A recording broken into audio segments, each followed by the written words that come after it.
നമ്മുടെ സച്ചിദാനന്ദ ട്രസ്റ്റ്, നമ്മുടെ പ്രിയപ്പെട്ട ജോസ് മണിപ്പാറയച്ചൻ്റെ സംവിധാനമാണ്. ഒരു നാൾ അതിൻ്റെ ഭാരവാഹികൾ എൻ്റെ അടുക്കൽ വന്ന് പറഞ്ഞു, ഞങ്ങൾക്ക് തന്നെ നടത്തിക്കൊണ്ടുപോകാൻ പറ്റിയല്ല, പിതാവ് ഈ ട്രസ്റ്റ് ഏറ്റെടുക്കും.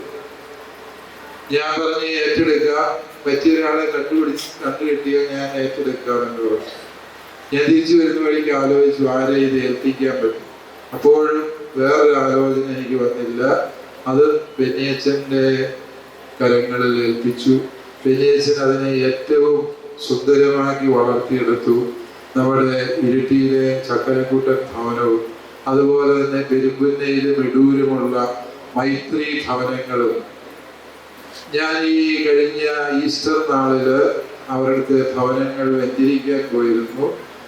അന്ന് ഏറ്റെടുത്തപ്പോൾ കണ്ടതും ഇന്നത്തേതും കണ്ടാൽ നമുക്ക് ഒരിക്കലും തിരിച്ചറിയാൻ പറ്റാത്തൊരു വ്യത്യസ്തമാണ്.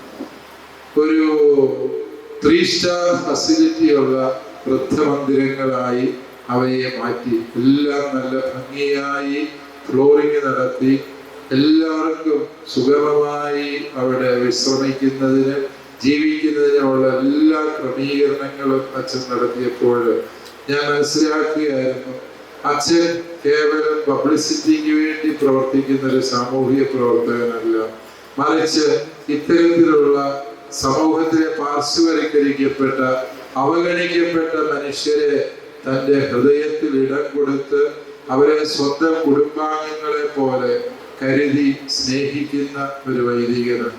പൗരോഹിത്യത്തിൽ നിന്ന് ക്രിസ്തു പ്രതീക്ഷിക്കുന്ന ജീവകാരുണ്യത്തിന്റെ യഥാർത്ഥ മുഖം പ്രിയപ്പെട്ട ബെന്നിയച്ചനിലുണ്ട് എന്നുള്ളതാണ് അദ്ദേഹത്തെ മറ്റെല്ലാവരിൽ നിന്നും വ്യതിരിക്തനാക്കുന്നത് എന്ന് നമുക്കറിയാം.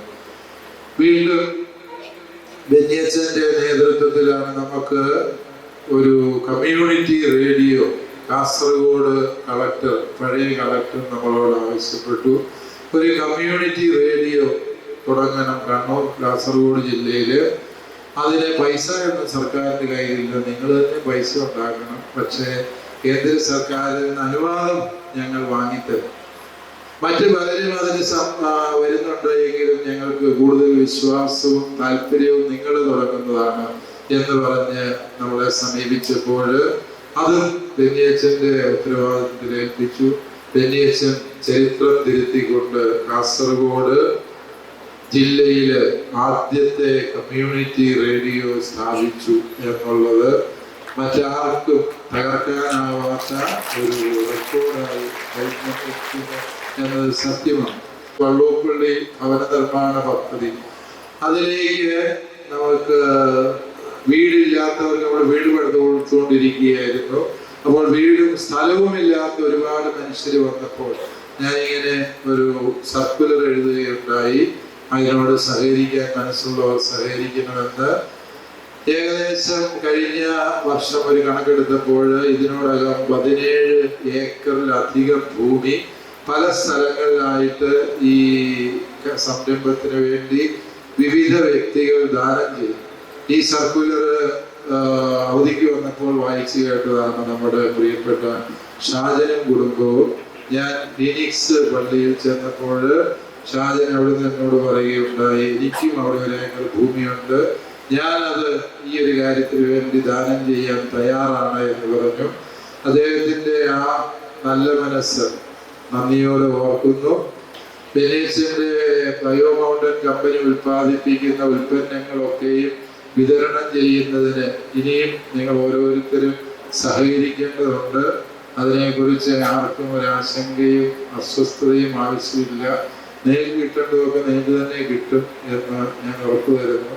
അപ്രകാരം നമുക്ക് കൂട്ടായ്മയിൽ ഇതെല്ലാം രൂപത ഇവിടുത്തെ കർഷക സമൂഹത്തിന് വേണ്ടി ചെയ്യുന്ന വലിയ സംഭാവനകളാണ് എന്ന് മനസ്സിലാക്കി നമുക്ക് ഒരു മനസ്സോടെ പ്രവർത്തിക്കാം. പ്രിയപ്പെട്ട ബെന്നിയച്ചൻ, ഞാൻ അച്ഛനെ യാത്രയെക്കൊന്നും നൽകുന്നില്ല, കാരണം അച്ഛന് ഈ രൂപതയില് ഇതുവരെയും പ്രവർത്തിച്ചുകൊണ്ടിരുന്ന അതേ തീഷ്ണതയിലും തീവ്രതയിലും അച്ഛൻ ബയോമൗണ്ടന്റെ പ്രവർത്തനങ്ങൾ മുഴുകുന്നത് മാത്രമേ ഉള്ളൂ. അതുകൊണ്ട് ഇതൊരു യാത്രയേപ്പല്ല, പക്ഷേ അച്ഛൻ പുതിയൊരു സംരംഭത്തിലേക്ക് ഇറങ്ങി പുറപ്പെടുമ്പോൾ എല്ലാ ആവുകങ്ങളും രൂപതയുടെ മുഴുവൻ പിന്തുണയും സ്നേഹവും ഞാൻ ഹൃദയപൂർവ്വം അച്ഛന് ആശംസിക്കുന്നു.